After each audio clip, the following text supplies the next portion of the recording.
Indonesia memiliki lebih dari 700 bahasa daerah. Secara logika, mustahil semua orang bisa saling memahami. Namun, bagaimana mungkin sebuah bangsa yang begitu beragam bisa saling mengerti? Apa yang membuat seorang nelayan di Aceh dapat memahami seorang pelajar di Papua? Apa yang menjembatani mereka? Jawabannya bukan sekadar karena kita satu bangsa, tetapi karena ada sebuah bahasa. Sebuah bahasa yang tidak lahir dari istana atau perintah raja, tetapi dari pertemuan-pertemuan sederhana, dari perdagangan, dari pelabuhan, hingga dari mimpi para pemuda yang ingin melihat tanah airnya bangkit dan memilih kata untuk menyatukan langkah. Bahasa ini kita gunakan setiap hari, mungkin tanpa pernah bertanya dari mana ia berasal. Setiap huruf A, setiap kata kita, setiap kalimat yang meluncur dari mulut kita adalah jejak panjang perjalanan ribuan tahun. Inilah perjalanan sebuah bahasa yang tidak memaksa, tetapi merangkul. Mari kita telusuri kembali jejaknya. Sebelum bahasa Indonesia lahir, Nusantara sudah dipenuhi suara-suara yang beragam. Di tengah keragaman itu, muncul sebuah bahasa yang sederhana, tapi kuat yang disebut dengan bahasa Melayu. Bahasa yang sejak abad ke-7 sudah menjadi penghubung antar wilayah, digunakan para pedagang, pelaut, dan musafir. Pada masa kolonial, bahasa Melayu terus berkembang. Ia menjadi dasar, fondasi dari bahasa yang kelak kita sebut bahasa Indonesia. Melalui bahasa Melayu, terbentuklah pijakan pertama menuju bahasa Indonesia, yang kemudian membuka menuju salah satu tonggak besar sejarah bangsa. Dari pijakan bahasa Melayu, perjalanan kita terus melaju hingga mencapai tahun 1928, tahun yang mengukir sejarah bangsa. Di tengah penjajahan dan perbedaan yang begitu nyata, para pemuda dari seluruh Nusantara berkumpul. Mereka datang dari berbagai suku, adat, dan bahasa, membawa satu mimpi, yaitu persatuan. Di Kongres Pemuda II, suara-suara itu bersatu. Para tokoh berdiri bersama, menyuarakan gagasan yang lebih besar dari diri mereka sendiri. Disinilah lahir Sumpah Pemuda, ikrar yang sederhana, tetapi penuh kekuatan. Sumpah Pemuda. Satu. Kami putra dan putri Indonesia. Mengaku bertumpah darah yang satu. Tanah Indonesia. Dua. Kami putra dan putri Indonesia. Mengaku berbangsa yang satu. Bangsa Indonesia. Tiga. Kami putra dan putri Indonesia. Menjunjung bahasa persatuan.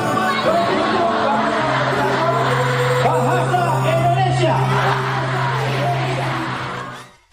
Setiap kata dalam ikrar itu bukan sekedar ucapan, ia adalah pilihan para pemuda untuk menyatukan Nusantara yang beragam melalui satu bahasa.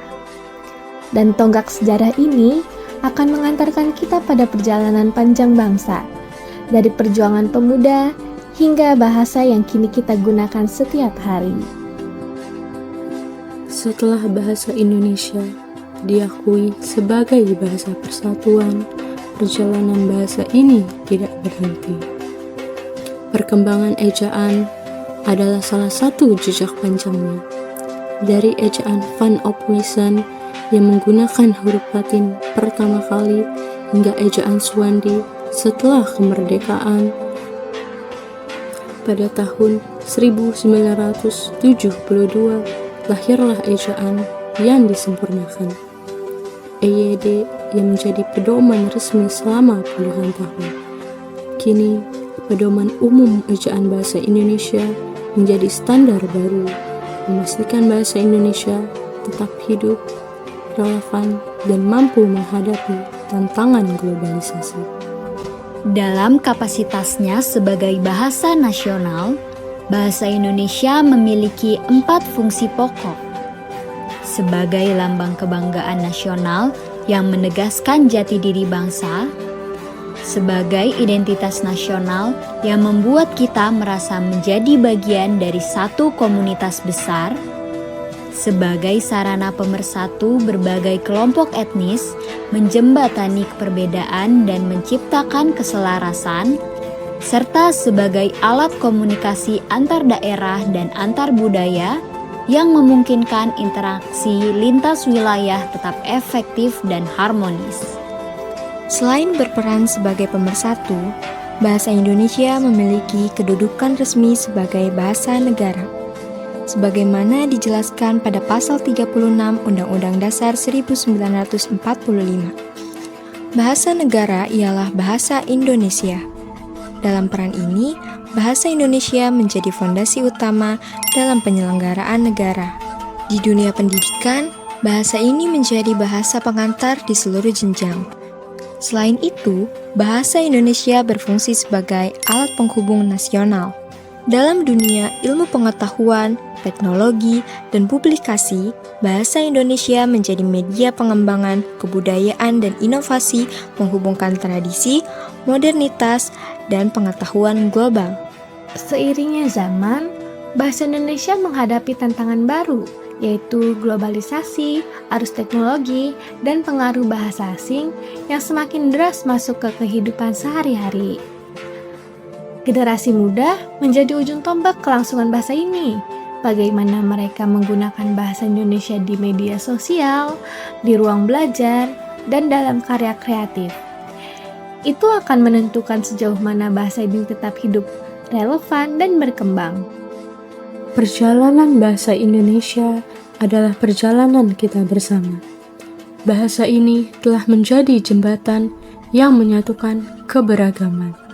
Seperti setiap kehidupan, bahasa ini juga membutuhkan perhatian, cinta, dan kesadaran kita semua.